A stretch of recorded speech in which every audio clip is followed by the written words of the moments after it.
Hello students, welcome your YouTube channel Vijay Awasthi. तो आज है हमारा संडे और संडे में आप जानते हैं कि हमारा क्वेश्चन ऑन डिमांड सेक्शन रहता है। आप लोग कमेंट करेंगे और मैं आपके क्वेश्चन का सॉल्यूशन आपको दूंगा। तो एक क्वेश्चन हमारे पास आया था, इसे देख लेते हैं। क्वेश्चन है आपके पास, एक टंकी जिसकी आंतरिक माप यानी इंटरनली डायमेंशन जो है वो हमें एक टंकी दी हुई है। अब जब इसकी 3 डायमेंशन दी हुई हैं तो हमें इससे ये भी पता चल जाता है कि टंकी कैसी है, घनाभ के आकार की होगी। कैसी होगी? क्यूबॉइड शेप में होगी। ठीक है, डायग्राम बनाएंगे, अच्छे से समझते हैं।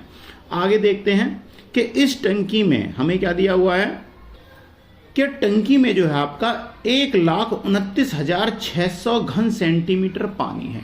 यानी टंकी के अंदर जो है वो कितना दिया हुआ है? 1,29,600 घन सेंटीमीटर पानी है। इस पानी में कुछ छिद्र वाली ईंटों को तब उसके अंदर क्या है, डुबो दी जाती हैं, डाली जाती हैं, जब तक कि टंकी जो है ऊपर तक ना भर जाए। यानी कि जो एक आपकी क्यूबॉइड शेप की टंकी है। थोड़ा डायग्राम बना लेते हैं, ठीक है ना। एक आपकी क्यूबॉइड शेप की क्या है, एक टंकी है। हम मान लेते हैं ये है जी आपकी टंकी। ठीक है,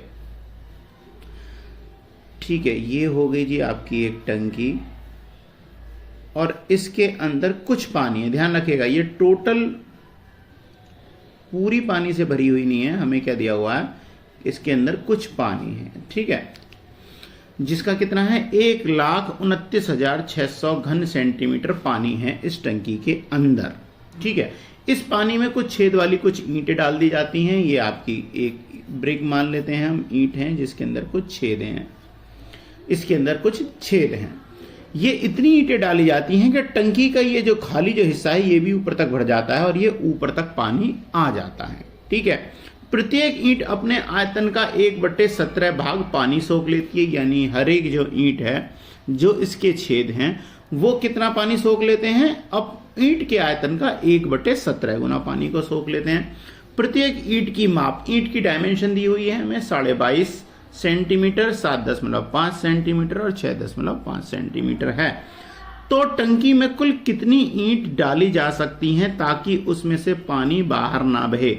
यानी कि टंकी के अंदर ईंटें भी डाल दी जाएं तो ये फुल भी हो जाए, बट जो पानी है वो ओवरफ्लो नहीं होना चाहिए। कंडीशन को आप ध्यान रखिएगा। ठीक है, तो देखते हैं इस टाइप के क्वेश्चन को हम कैसे सॉल्व करेंगे। ठीक है, ये हमारा ध्यान रखिएगा, क्वेश्चन ऑन डिमांड सेक्शन चल रहा है जहां पर कि मैं आपके क्वेश्चनों को समझाता हूं। तो यहां पर सबसे पहले देख लेते हैं कि हमें टंकी की जो डायमेंशन दी हुई है वो क्या दी हुई है। टंकी का आयतन निकालेंगे हम। तो देखिए, सॉल्यूशन लेता हूं मैं, हल निकालते हैं इसका। तो देखिए, टंकी की डायमेंशन आपको क्या दी हुई है, उससे हम क्या निकालेंगे, टंकी का आयतन याद करेंगे। तो देखिए, टंकी का आयतन, टंकी का आयतन बराबर क्या हो जाएगा, लंबाई गुणा चौड़ाई उसकी और गुणा क्या हो जाएगी जी आपकी ऊंचाई। ठीक है, ये तीनों चीजें मिल जाएंगी। तो हमें क्या करना है, टंकी की लंबाई, चौड़ाई और ऊंचाई तीनों की अगर मैं मल्टीप्लाई करता हूं तो देखिए, इसकी डायमेंशन क्या दी हुई थी, डायमेंशन थी आपकी 150 centimetre into 120 centimetre into 110 centimetre. तो अगर मैं सबका प्रोडक्ट निकालूंगा तो यहां से क्या हो जाएगा, 19,80,000 क्या आ जाएगा, घन सेंटीमीटर, घन सेमी जो आ जाएगा, क्या आ जाएगा, टंकी का आयतन आ जाएगा। तो यहां से देखिए, हमें टंकी का आयतन हमने निकाल लिया है। अब इसके बाद क्या करेंगे, यानी कि आपकी जो पानी का आयतन हमें दिया हुआ है, टंकी के अंदर जो पानी है उसका आयतन हमें क्या दिया हुआ है, हमें दिया हुआ है 1,29,600 घन से क्या है, इसके अंदर पानी है। तो निकाल लेते हैं कि पानी का आयतन क्या है। तो टंकी में पानी का आयतन, टंकी में उपस्थित पानी का आयतन, पानी का आयतन वो हमें कितना दिया हुआ है, 1,29,600 घन सेंटीमीटर। ये हमें पानी का आयतन जो है वो हमें दिया हुआ है। ठीक है, अब देख लेते हैं हम, जो आपकी ईंट जो दी हुई है, ईंट की डायमेंशन जो दी हुई है, इसके अकॉर्डिंग हमें क्या करना होगा, ईंट का आयतन निकालना पड़ेगा। और ईंट की डायमेंशन क्या है, 22.5 सेंटीमीटर, 7.5 सेंटीमीटर और क्या है 6.5 सेंटीमीटर। तो अब हम क्या निकालते हैं, ईंट का आयतन। ईंट का आयतन, तो उसकी लंबाई कितनी दी हुई है 22.5 सेंटीमीटर, गुणा कितनी हो जाएगी 7.5 सेंटीमीटर गुणा 6.5 सेंटीमीटर। सभी जो यूनिट है वो क्या है आपको सेंटीमीटर में दी हुई है। तो इन सब का भी अगर मैं गुणा करता हूं तो मुझे यहां से क्या मिलेगा 1096.87 सेंटीमीटर क्यूब या घन सेंटीमीटर। ये क्या हो जाएगा आपका एक ईंट का आयतन हमें मिल गया है। अब हमसे क्योंकि क्वेश्चन में पूछा जा रहा है कि कितनी ईंट डाली जाए, तो मान लेते हैं क्वेश्चन में कितनी ईंट डाली जाएंगी, हम ईंटों की संख्या मान लेते हैं n। तो क्या हो जाएगा ईंटों की संख्या, ईंटों की संख्या क्या मान लेते हैं हम n मान लेते हैं।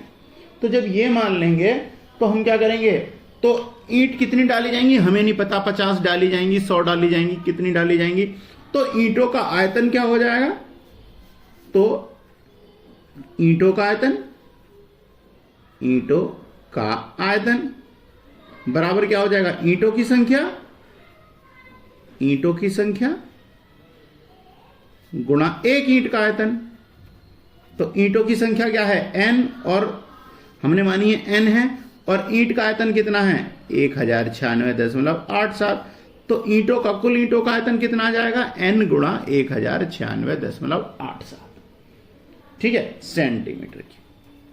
अब हमें क्या करना है, अब हमें क्वेश्चन ने हमसे क्या कहा है, हमसे क्वेश्चन ने पहले ही बोला हुआ है कि एक ईंट कितना पानी, उसके जो छेद जो हैं ये होल्स जो हैं वो कितना पानी सोख लेते हैं, आयतन का, एक ईंट का आयतन का 1/17 भाग। तो अब इसे भी निकाल लेते हैं। तो एक ईंट में छिद्र में कितना पानी आ जाएगा, ठीक है ना, छिद्र का पानी ये बराबर कितना आ जाएगा कुल आयतन, कुल आयतन कितना है 1096.87 और इसका कितना था 1/17। 17 से अगर मैं इसे भाग दूंगा तो ये संख्या क्या आ जाएगी आपकी 64.5 सेंटीमीटर की। तो एक ईंट कितना पानी सोख ले रही है 64.52 सेंटीमीटर की। अब हमें तो ये जो एक ईंट इतना पानी सोख लेगी, तो हमें ये नहीं, हमें निकालनी कि कितनी ईंट उसमें डाली गई है, जितनी ईंट डाली जाएंगी उतना ही वो पानी सोख लेंगे। तो ईंट कितनी डाली गई हैं n डाली गई हैं, तो पानी भी कितना सोखेंगे वो, तो n ईंटों द्वारा सोखा गया पानी, ठीक है ना, सोखा गया पानी बराबर क्या हो जाएगा n गुणा एक ईंट के द्वारा सोखा गया पानी, और एक ईंट के द्वारा सोखा कितना था 64.52 सेंटीमीटर क्यूब। तो n गुणा 64.52 सेंटीमीटर क्यूब क्या हो जाएगा, पानी ईंटों के द्वारा सोख लिया जाएगा, ठीक है। अब हम निकालते हैं कि आपकी क्या है टंकी के अंदर पानी का आयतन कितना है। हमसे अगर पूछें कि टंकी का कुल आयतन, तो टंकी का कुल आयतन इस समय कितना होगा, जितना उसका पानी का आयतन होगा, क्योंकि अभी हम पूरी टंकी का नहीं, क्योंकि हमें क्या निकालना है पानी का आयतन निकालना है, ठीक है ना।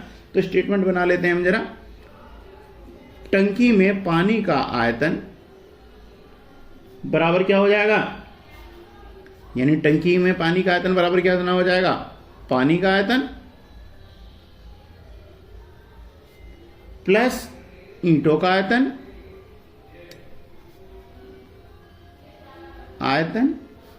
और माइनस क्या हो जाएगा, और 1/17 भाग जो है ईंटों ने सोख लिया है।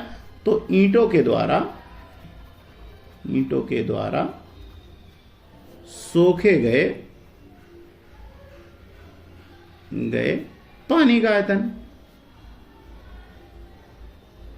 तो ये क्या है पानी का आयतन, यानी टंकी में पानी का आयतन, टंकी में पानी का आयतन, ठीक है। टंकी में पानी का आयतन बराबर कुल पानी का आयतन प्लस ईंटों का आयतन और माइनस उसमें से क्या हो जाएगा, क्योंकि 1/17 भाग जो है पानी ईंट सोख ले रही हैं उसका आयतन। तो देखिए कुल टंकी का आयतन कितना था, कुल टंकी का आयतन क्या था आपका 19,80,000 बराबर पानी का आयतन कितना आया था, पानी का आयतन हमारा क्या दिया हुआ था 1,29,600। हमें कितना दिया है पानी का आयतन क्या है 1,29,600 प्लस ईंट का आयतन। ईंट का आयतन कितना आया था आपका, क्योंकि जितनी ईंटों की संख्या होगी तो अभी हमने निकाला था n गुणा एक ईंट का आयतन, यानी n गुणा एक ईंट का आयतन, ठीक है ना। तो अब इसे भी कर लेते हैं, यानी n गुणा 1096.87 माइनस ईंटों द्वारा सोखा गया पानी। ईंटों द्वारा सोखा पानी कितना था, n गुणा 64.52, ठीक है। अब यहां से आप ये देखिए, ये प्लस है तो साइड चेंज होने पे क्या हो जाएगा, ये वैल्यू माइनस हो जाएगी। तो 19,80,000 में से हम जो है 1,29,600 हम क्या करेंगे, माइनस कर देंगे, ठीक है ना। तो ये वैल्यू क्या बन जाएगी आपकी 1850400 इजकल टू। अब इन दोनों में से देखिए हम क्या करेंगे, कॉमन क्या आ जाएगा, n में कॉमन ले लेता हूं तो अब मेरे पास क्या हो जाएगा 1096.87 माइनस 64.52, ठीक है। अब आगे क्या करना है हमें देखते हैं। तो अब जो आपके पास 18 लाख, ठीक है, ये जो हम पे जो न्यूमेरिकल जो बना है, इस वैल्यू को अब हमें क्या कितना करना है, इन दोनों से माइनस जो डिफरेंस जो आएगा इसे हम माइनस कर देंगे। तो पहले हम इस डिफरेंस को निकाल लेते हैं। डिफरेंस को अगर मैं निकालता हूं तो देखिए इसमें से करेंगे तो 7 में से अगर 2 जाएगा तो हमें क्या मिलेगा, 5 मिलेगा, ठीक है। 8 में से 5 जाएंगे तो ये क्या बनेगा, 3 बनेगा हमारा, और माइनस, ठीक है, 1032, ठीक है, ये हो गया। और हमारे पास क्या है 1850400। अब n की अगर हमें क्या निकालना है, ईंटों की संख्या निकालनी थी, तो ईंटों की संख्या बराबर क्या हो जाएगी, n इजकल टू 1850400 अपॉन 1032.35। अगर मैं इससे से कैंसिल आउट करता हूं तो हमारा आंसर आएगा 1792.41 ईंटों की संख्या आ जाएगी, ठीक है ना, ईंटों की संख्या। अब ध्यान देना, देखो क्या ईंटों की संख्या डेसिमल में पॉसिबल हो सकती है, बिल्कुल भी नहीं हो सकती। डेसिमल में ये संख्या क्या है, पॉसिबल नहीं हो सकती। या तो आप एक काम कीजिए, इसे डेसिमल को हटा के आप इसे डायरेक्ट आंसर क्या बना देंगे, 1792 ईंट, ठीक है, राउंड फिगर में लिख लिया। या एक बात समझ लीजिए, हमसे बोला गया है कि जो पानी जो है वो क्या होना चाहिए, बाहर ना आए। अब जितने आयतन से ये डेसिमल वाला है तो उतना आयतन जो है, जितनी एक्स्ट्रा ईंट डाली जाएंगी वो क्या हो जाएंगी, उसमें से ओवरफ्लो करेंगे, क्योंकि जितनी ईंट डाली जाएंगी, ईंट अपने ही आयतन के बराबर पानी को टंकी में से क्या कर देगी, बाहर निकाल देगा।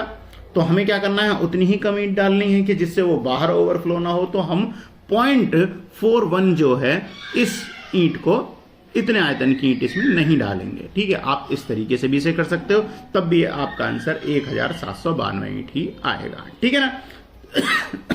तो स्टूडेंट, इसी के साथ आपका आज का क्वेश्चन ऑन डिमांड कंप्लीट है। और ये क्वेश्चन ऑन डिमांड जो था, ये आपकी कक्षा 10 की मनोहर रे बुक में से था, ठीक है ना। ये कौन सी थी, क्लास 10th की बुक है आपकी, मनोहर रे राइटर कौन है, मनोहर रे जो राइटर हैं ये उसमें से था, ठीक है। और एक्सरसाइज थी आपकी 13E, ठीक है। तो इसी के साथ आपका ये क्वेश्चन कंप्लीट है। क्वेश्चन नंबर 21 था।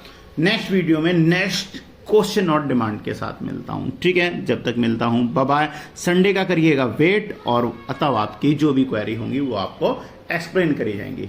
Bye bye.